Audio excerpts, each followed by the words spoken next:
Hey guys, it's Conf Hollywood Studios here, and we are here with a pretty sizable update from Six Flags Great Adventure.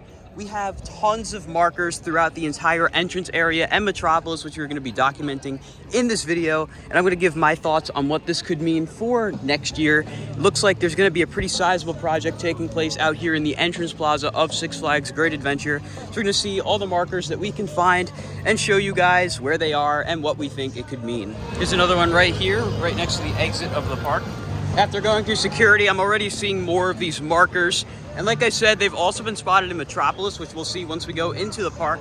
But here we have one right here. The one we saw first was CED1. This is CED15. So there's probably a lot spaced out in between this area and the Metropolis area. I believe the ones in the Metropolis area are of a higher number. I'm gonna look around the entrance plaza a little more to see if I spot any more. I imagine there could be one over here as well. None on the left side, but we're gonna go inside the park and go take a look over by Metropolis to see what we can find.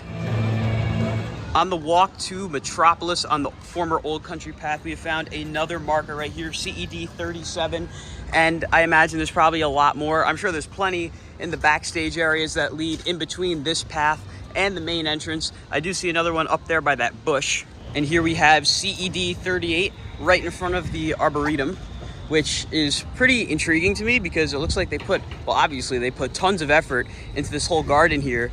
And considering where these markers are placed, it kind of seems like it's going to go straight through this whole setup here. I don't see any markers in the Arboretum itself, but that does tell me that there's definitely going to be some redevelopment over here. We have another one here. It does not say CED, but it says 12. And what's interesting is if you guys remember the last vlog I did at the park, I saw surveying going on right here, facing this way and facing that way. So I think this is a sign, a really good sign. Although Cyborg is kind of in the line of fire here when you look at where these markers are all placed, which has me maybe a little concerned about Cyborg's future. I mean, they've gotten the ride to a point where it can operate fairly consistently with very few issues.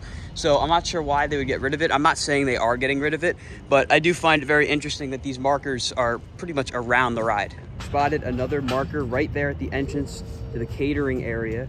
So it's very possible we're gonna see this whole catering area connect over there, as if you guys remember from just a couple minutes ago, that is where we found the first set of markers right after the security over there by the main entrance. So I think it's pretty safe to assume that whatever is being done in this area will involve all of Metropolis and this catering area. We have found yet another marker right here, CED39. So this one does have the CED labeling. If you guys know what that stands for, please let me know down in the comments. That is right next to this where the Cyborg lockers used to be, and at the exit of the catering area, as well as the right exit of the Showcase Theater. So again, really, really interesting. This area stretches a pretty far distance too, so that really makes me wonder what it is. I mean, unless it's just a new building or new path, I imagine it's probably a new coaster of some kind, judging off how far these markers stretch apart from each other, and considering they all have very consistent labelings of CED, whatever that means. So we're definitely going to keep our eye on this whole area over here. This is definitely something to watch, and I really wanted to come and document all these markings because it's very exciting for what we could see come in 2024. So just to kind of wrap things up, again, this is as much of the markers I'm able to see from the publicly accessible areas at the park, but this is all very exciting, and I think it's definitely a telltale sign of something huge coming to the park next year. Maybe not huge, but definitely something significant. I mean, all these markers certainly aren't going to lead to nothing. That on top of the surveying we saw, it's very clear that the park is hard at work on getting something ready for next year.